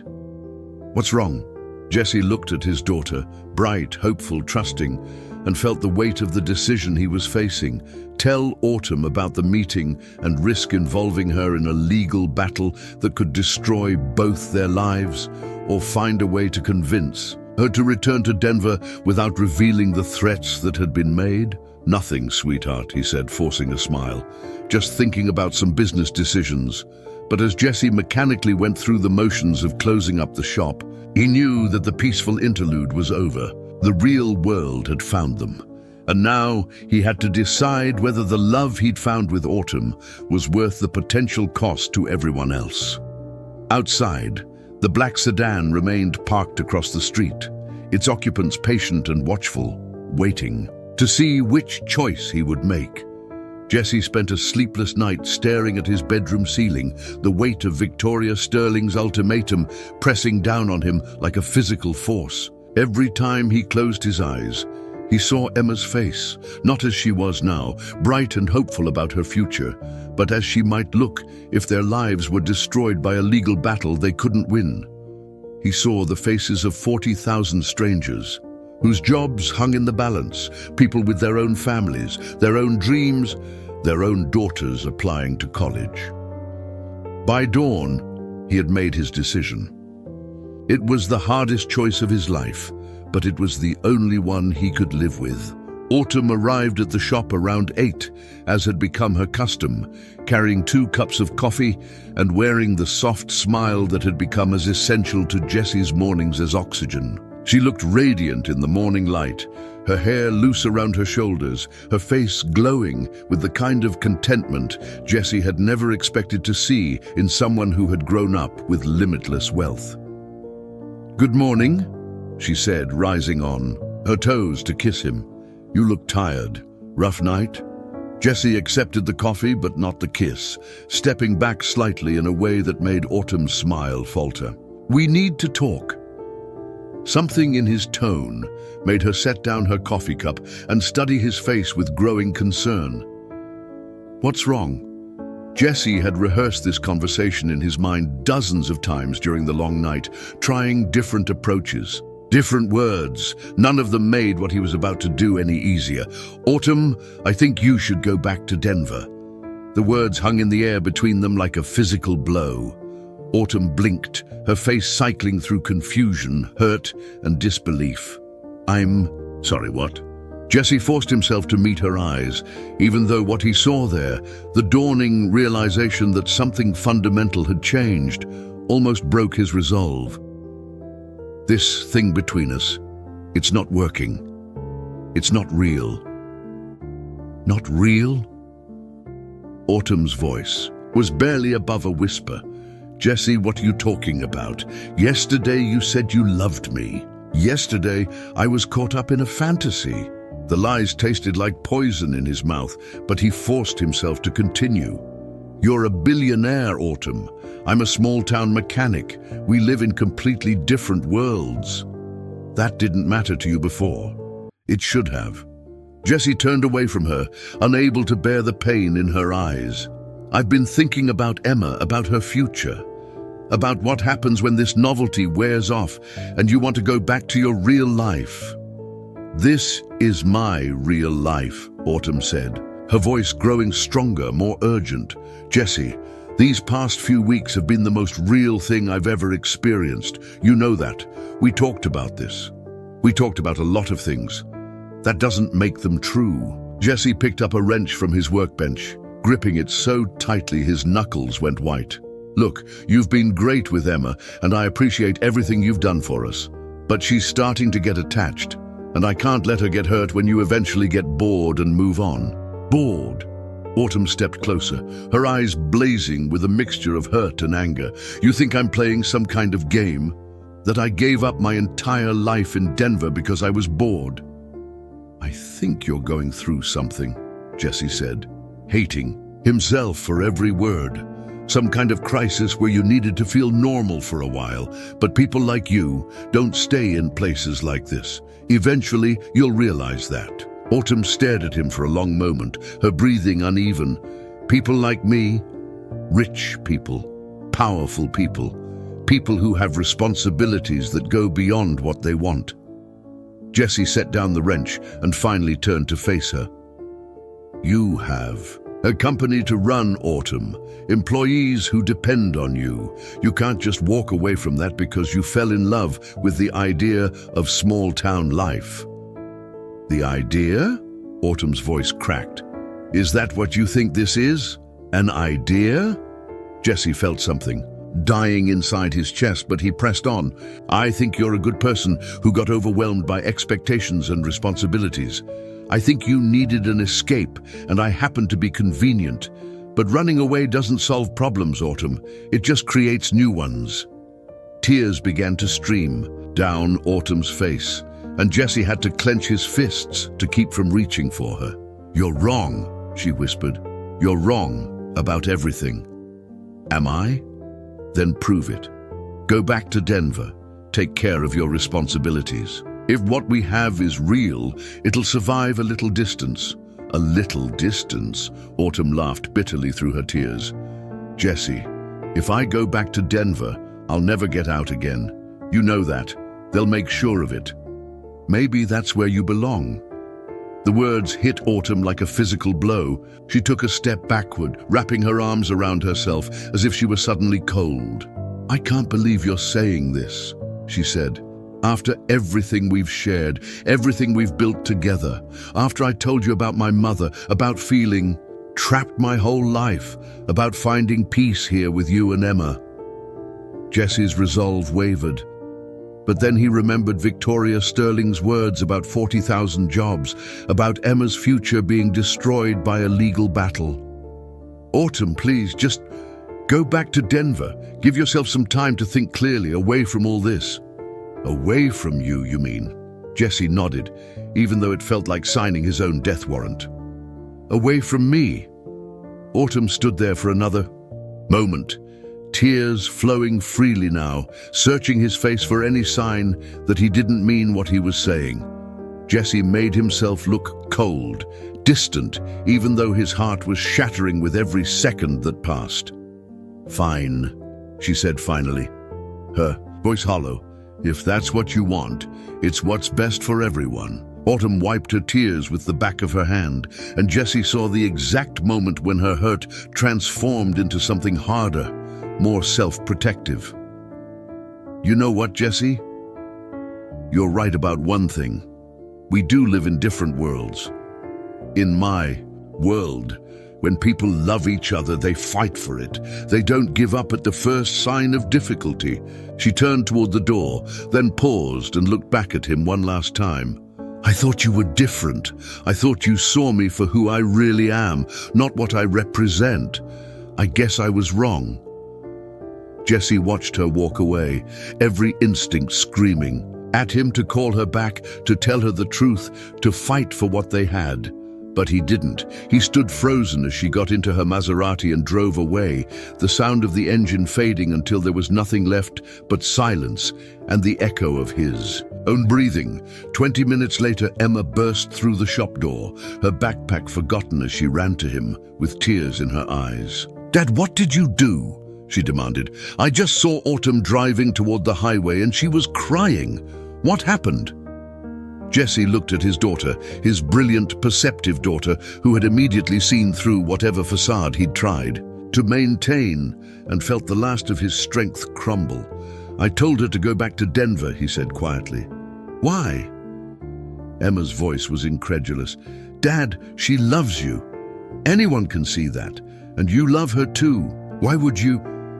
She stopped, studying his face with the intensity of someone trying to solve a complex equation. "Someone got to you, didn't they? Someone threatened you." Jesse's silence was answer enough. "Who was it?" Emma demanded. "And what did they threaten you with?" It's complicated. There are things about Autumn's situation that what? That made you break her heart? That made you throw away the best thing that's happened to us since Mom died?"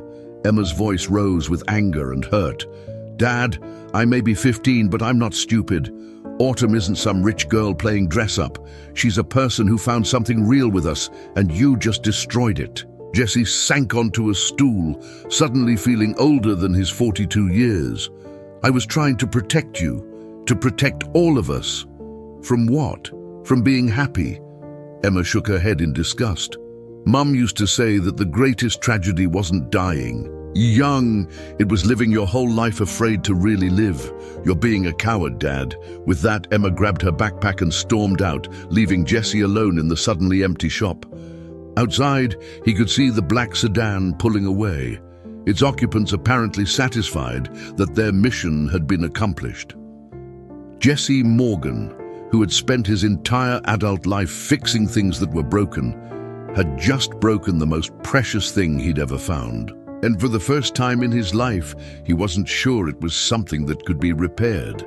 The phone on his desk rang once, a brief, sharp sound that cut through the silence.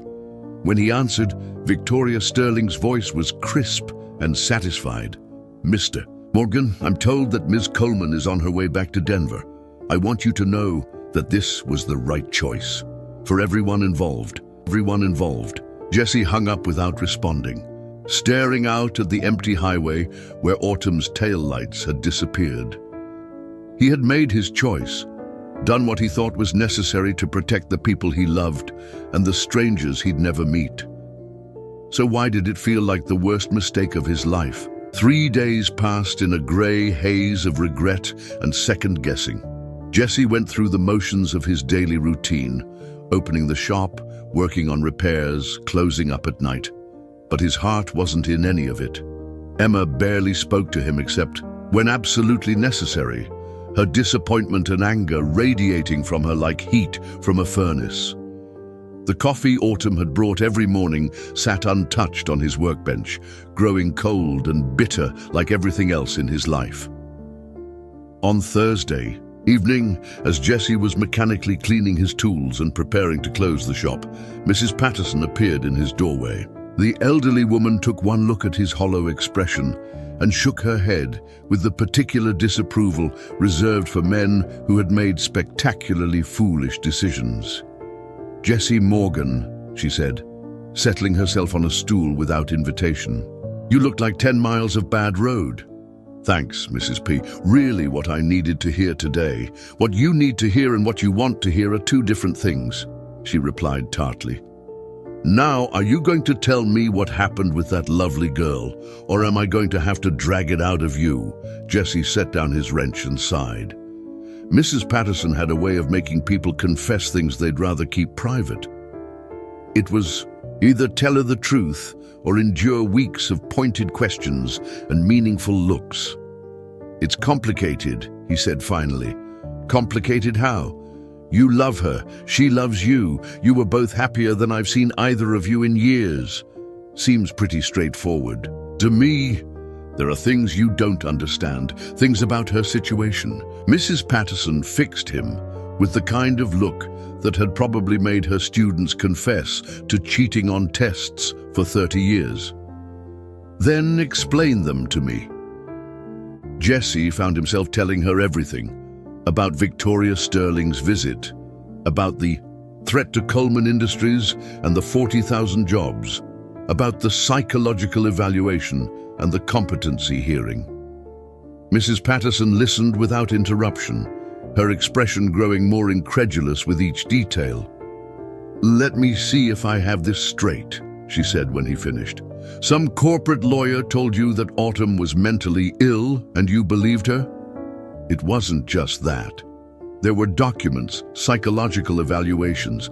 "Jessie Morgan, I have known you since you were in diapers, and I have never seen you be this stupid." Mrs. Patterson's voice carried the authority of someone who had spent decades dealing with foolish young people. "Did it occur to you that these people might be lying? Why would they lie? Because Autumn Coleman is worth $12 billion. Mrs. Patterson threw her hands up in exasperation. "Do you have any idea what people will do for that kind of money? What they'll say, what they'll fabricate, who they'll threaten?" Jesse stared at her, a cold realization beginning to creep up his spine. "You think the whole thing was fake?" "I think a woman who spent 3 weeks learning how to make coffee and do her own laundry isn't suffering from wealth guilt syndrome," Mrs. Patterson said firmly. "I think she's a person who finally found something real and was willing to fight for it until you gave up on her." Before Jesse could respond, Emma appeared in the doorway, her face streaked with tears and her phone clutched in her hand. "Dad," she said, her voice shaking, "you need to see this." She handed him her phone, which was displaying a news article from the Denver Business Journal. The headline made Jesse's blood run cold. "Coleman Industries heiress declared mentally incompetent. Control transferred to investment consortium." Jesse read the article with growing horror. Autumn had been committed to a private psychiatric facility for evaluation after what the article described as a complete psychological breakdown characterized by erratic behavior and poor decision-making.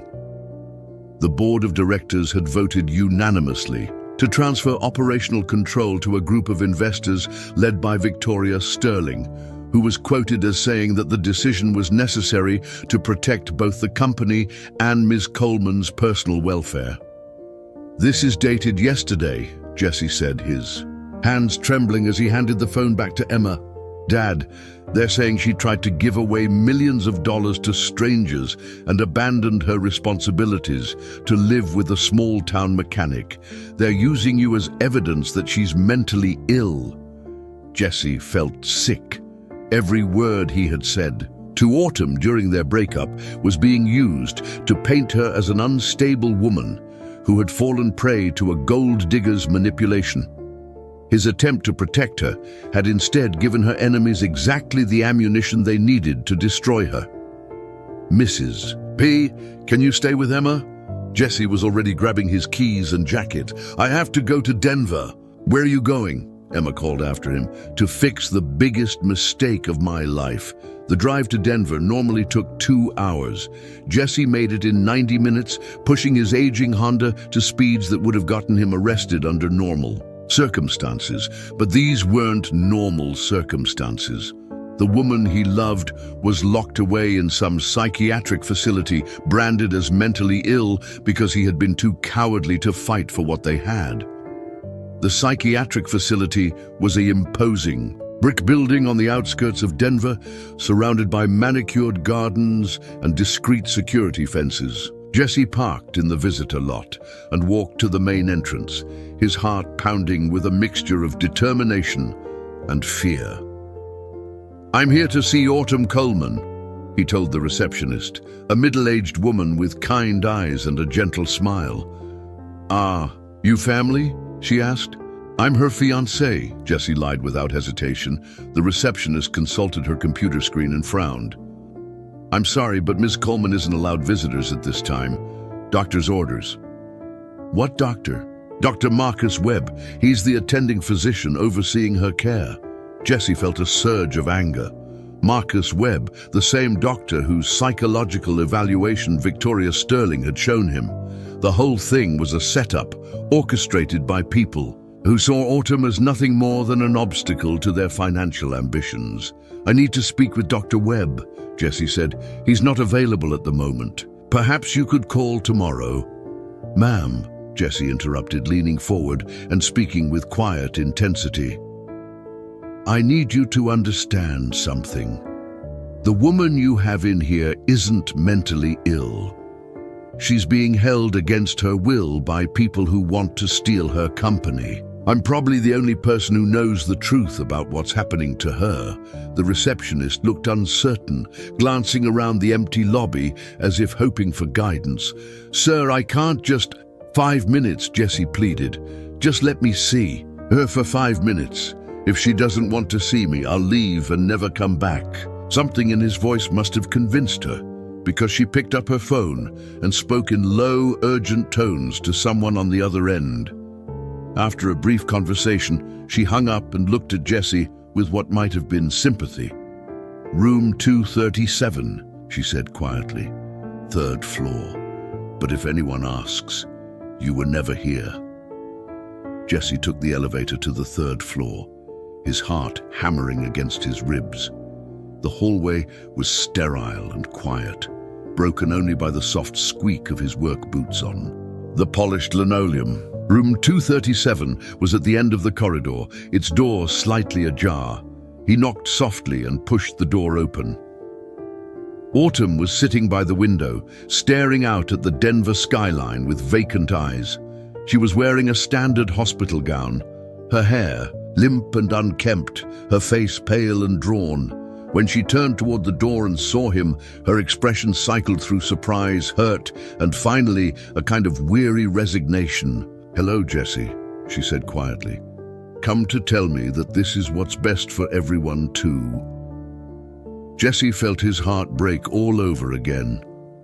"Autumn, I'm so sorry. I'm sorry for everything I said, everything I did. None of it was true. Wasn't it?" Autumn turned back to the window. "Maybe you were right. Maybe I was just living a fantasy." "No," Jesse said fiercely, crossing the room to kneel beside her chair. "You were living the most real life I've ever seen, and I was too scared to protect it." Autumn looked at him then, really looked at him, and Jesse saw a flicker of the woman he had fallen in love with beneath the medicated exhaustion. "They threatened Emma," he said. "They said if I didn't convince you to leave, they'd destroy both our lives in court. They said 40,000 jobs were at stake. I thought I was protecting you, protecting everyone. And now," Jessie took her hands in his, feeling how cold and fragile they were. Now I know that the only thing I should have been protecting was us. What we had was real, Autumn. It was the realest thing in my life, and I threw it away because I was a coward. Tears began to flow down Autumn's cheeks, but her voice was steady when she spoke. They're never going to let me out of here, Jessie, not unless I agree to sign over control of the company permanently. And if I don't... She gestured helplessly at the sterile room around them. Then we'll fight them, Jessie said. Together, the way we should have from the beginning. How? I'm locked in a psychiatric facility. You're a small-town mechanic. What can we possibly do against people like Victoria Sterling?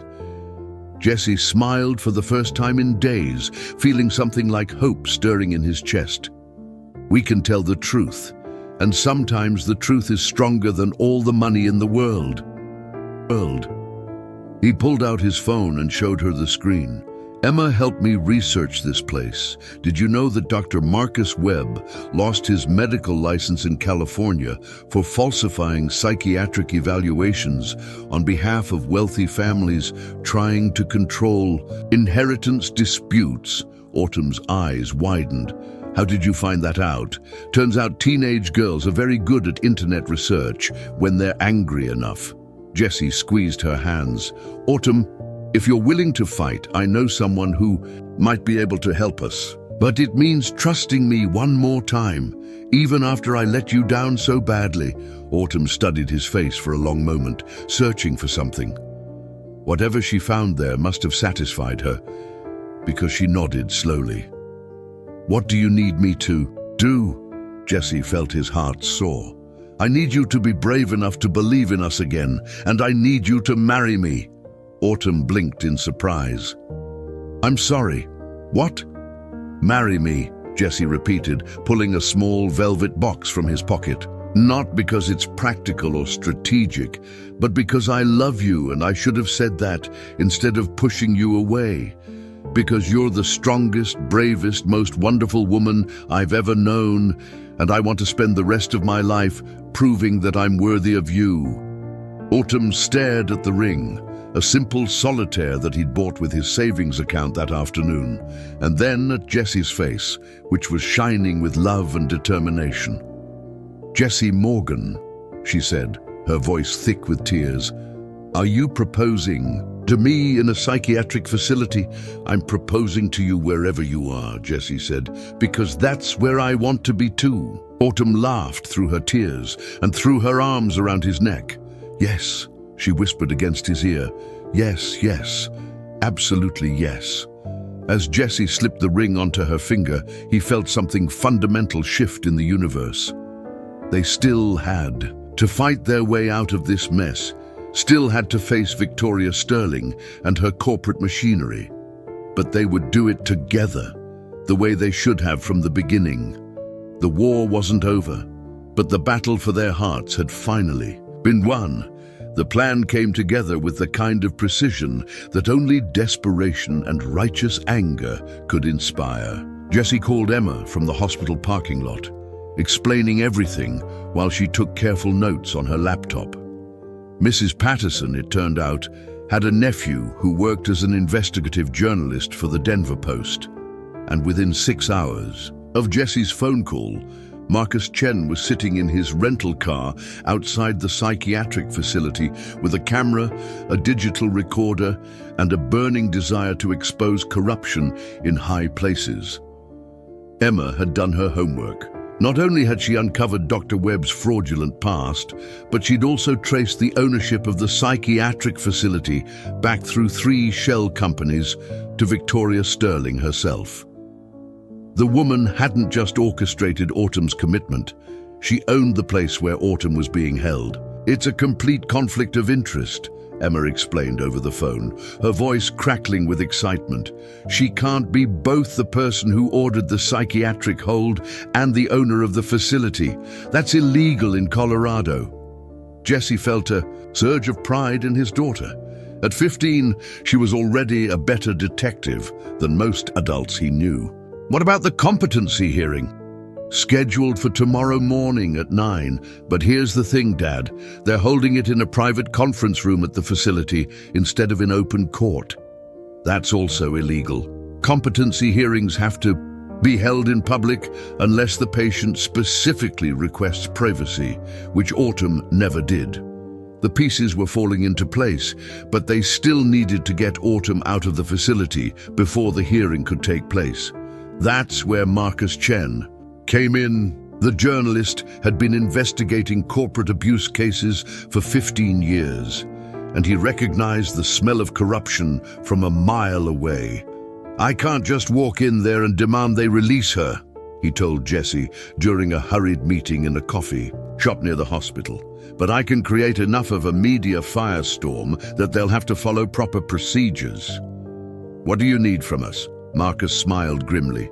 "A story and proof. If you can get me documentation of the illegal commitment process, video evidence of the conditions inside, maybe a recording of someone admitting they're holding her against her will for financial reasons, I can have this story on the front page by tomorrow morning." Jesse thought about the kind receptionist who had let him see Autumn, about the nurses who moved through the halls with the quiet efficiency of people who knew something wasn't right, but were too intimidated to speak up. Institutions like this survived on silence and intimidation, but they were also full of decent people who would help if they knew they weren't alone. "I can get you what you need," Jesse said, "but I'll need time." "How much time?" Jesse checked his watch. It was nearly 10 p.m., which meant the night shift would be coming on duty. A smaller staff, fewer supervisors, more opportunity for honest conversations. "Give me until dawn." What followed was the longest night of Jesse's life. He returned to the facility as a grieving fiancé, spinning a story about needing to be near Autumn during her crisis. The night supervisor, a tired-looking woman named Carol, who had clearly seen too much institutional cruelty to be entirely comfortable with her job, eventually allowed him to sleep in the family waiting room. It was Carol who became their unlikely ally. During her break around 2 a.m., she sat with Jesse in the empty cafeteria and spoke in hushed tones about what she'd witnessed during Autumn's intake. She wasn't violent, wasn't incoherent, wasn't showing any signs of actual mental illness, Carol said, glancing around nervously. But Dr. Webb had already filled out all the paperwork before she even arrived. Everything was predetermined. "Would you be willing to go on record about that?" Carol was quiet for a long moment, staring into her coffee cup. "I could lose my job, my license. You could also save a woman's life," Jesse said gently, "and maybe prevent this from happening to someone else." By dawn, Jesse had testimonies from 3 nurses, a security guard, and a maintenance worker who had overheard Victoria Sterling on the phone discussing keeping the Coleman woman sedated until the hearing. He had photographs of the deliberately falsified intake documents, and most importantly, he had a video recording of Dr. Webb admitting to Carol that his evaluation had been completed before he'd ever met Autumn.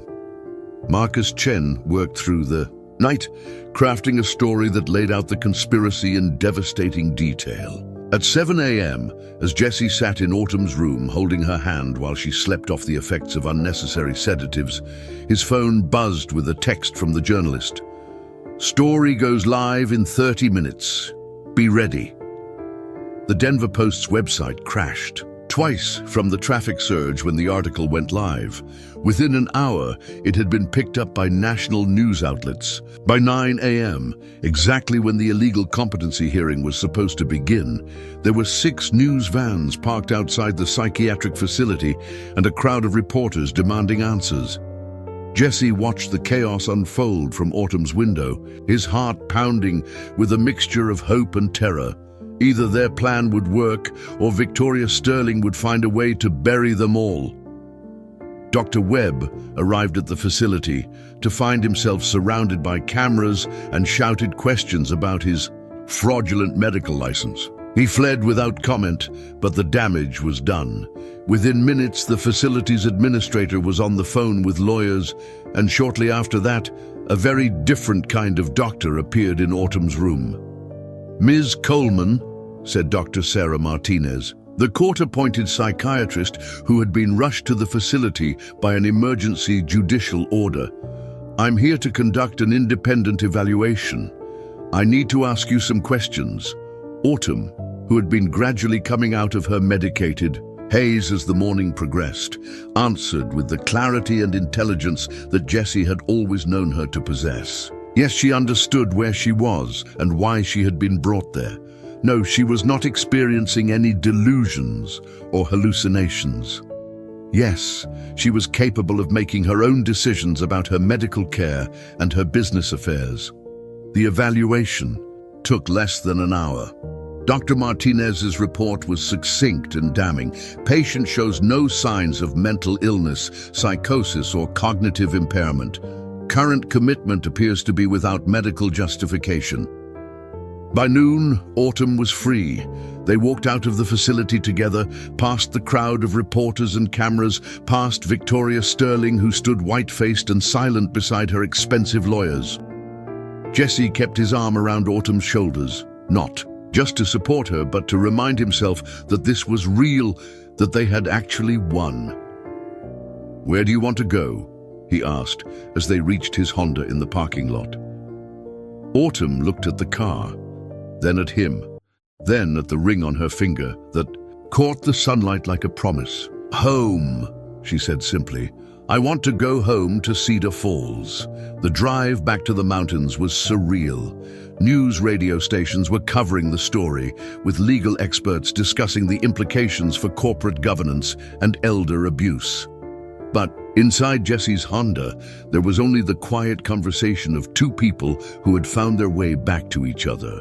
"What happens now?" Jesse asked, as they wound through the familiar curves that led to Cedar Falls. "With the company, I mean. Autumn was quiet for a moment, watching the aspen trees flash by in their autumn glory. "I'm thinking about making some changes. Maybe stepping back from day-to-day operations and focusing on the foundation work. There are a lot of good people who can run Coleman Industries better than I can, but not many who understand what it means to use that wealth responsibly. And us," Autumn reached over and took his hand, interlacing their fingers. "Us, I want to build something different, something real, maybe a foundation that helps small communities like Cedar Falls, that invests in people instead of just profits." She smiled at him. "Think you'd be interested in helping me figure out what that looks like?" Jesse thought about the town waiting for them in the mountains, about Emma, who was probably pacing the shop floor waiting for news, about Mrs. Patterson, who would want all the details over apple pie and coffee. He thought about the life they could build together. Not perfect, not without challenges, but honest and filled with the kind of love that could weather any storm. "I can't think of anything I'd rather do," he said, as they crested the final hill and Cedar Falls spread out below them, nestled between the peaks like a jewel in a setting. Jesse felt something settle in his chest. They were home. Not just to a place, but to each other, to a future they would build together one day at a time. The wedding would come later, a simple ceremony in the town square with half of Cedar Falls in attendance and Mrs. Patterson crying into her handkerchief. The foundation would take shape slowly, carefully, with Emma's input on education initiatives and Jesse's practical wisdom about what small communities actually needed. But for now, it was enough to drive down Main Street hand in hand, past Jesse's Auto Care, where Emma was probably waiting with a celebration dinner planned, past the cabin where Autumn would spend her last night before moving into the ranch house permanently, past all the ordinary places that had become extraordinary simply because they had found each other there. Sometimes the most important journeys begin with a broken-down car on a dark highway. Sometimes love finds you when you're not looking for it, when you're just trying to be decent to a stranger who needs help. And sometimes, if you're very lucky and very brave, that love is strong enough to change everything. The spring wedding took place on a perfect May morning when the Colorado Rockies were painted in shades of emerald and gold, and the air in Cedar Falls carried the sweet promise of new beginnings. Just as Jesse had predicted, half the town showed up to witness the union of their beloved mechanic and the billionaire heiress who had chosen love over luxury. Mrs. Patterson did indeed cry into her handkerchief, though she insisted it was only because the mountain air was particularly crisp that day. Emma served as maid of honor, radiant in a pale blue dress that matched her eyes, carrying a bouquet of wildflowers she had picked herself from the meadow behind Autumn's cabin, which was now officially their cabin, though they spent most nights at the ranch house that had become a true family home. The ceremony was held in the town square, beneath an arch of aspen branches that Tom Henderson and his sons had constructed with the same care they would give to a precision engine repair. Marcus Chen covered the wedding for the Denver Post, though this time his article focused on small-town community spirit rather than corporate corruption. The headline read simply, "Sometimes love really does conquer all." Victoria Sterling had quietly disappeared from public life after her conspiracy unraveled, taking early retirement from Coleman Industries amid a federal investigation into her business practices. Dr. Webb had lost his medical license permanently and was facing criminal charges for fraud. The psychiatric facility had been shut down, pending a complete overhaul of its practices and ownership structure. But those victories, while satisfying, weren't what mattered most to Jesse and Autumn as they exchanged vows in front of their chosen family. What mattered was the future they were promising to build together, a future that honored both their different backgrounds and their shared values. The Coleman Foundation had officially launched 2 months earlier, with Emma serving as its youngest board member and Jesse as its director of community outreach. Their first major initiative was a program that provided grants and technical support to small mountain communities throughout Colorado, helping them preserve their character while adapting to economic challenges. Cedar Falls had been the pilot program, and the results were already visible in the form of a restored library, updated emergency services, and a new community center that hosted everything from town meetings to Emma's science club gatherings. Jesse still ran his auto shop, though now it was part of a larger vision that included training programs for young mechanics and partnerships with technical colleges. Autumn split her time between foundation work and what she laughingly called real life, cooking dinners that sometimes burned, learning to garden in the Rocky Mountain soil, and discovering that happiness could be found in the simple pleasure of reading a book by the fireplace while Jesse worked on his latest restoration project in the garage. Emma had received early acceptance to Colorado State University with a full scholarship for science journalism, a field that perfectly combined her love of research with her talent for communication. She would be staying in-state, close enough to visit on weekends, but far enough away to begin her own adventure. The whole family was proud beyond measure as the newlyweds danced their first dance to "You Are My Sunshine," played by a local bluegrass band. Jesse reflected on the extraordinary journey that had brought them to this moment. A broken-down Maserati on a dark highway had led to a love story that changed not just their lives, but the lives of everyone around them. Their story proved that sometimes the greatest treasures aren't found in boardrooms or bank accounts, but in the simple act of helping a stranger, in the courage to fight for what matters, and in the willingness to believe that love, real, honest, transformative love, can overcome any obstacle. As the celebration continued into the mountain evening, with fairy lights twinkling overhead and laughter echoing off the peaks, Jesse and Autumn, Morgan knew they had found something worth more than all the money in the world. They had found home in each other, and in doing so, they had found themselves. Sometimes, a single flat tire really can steer you toward everything you never knew you needed. And sometimes, that journey leads not just to love, but to a life of purpose, community, and the kind of happiness that radiates outward, touching every life it encounters. Up next, you've got two more standout stories right on your screen. If this one hit the mark, you won't want to pass these up. Just click and check them out. And don't forget to subscribe and turn on the notification bell so you don't miss any upload from us.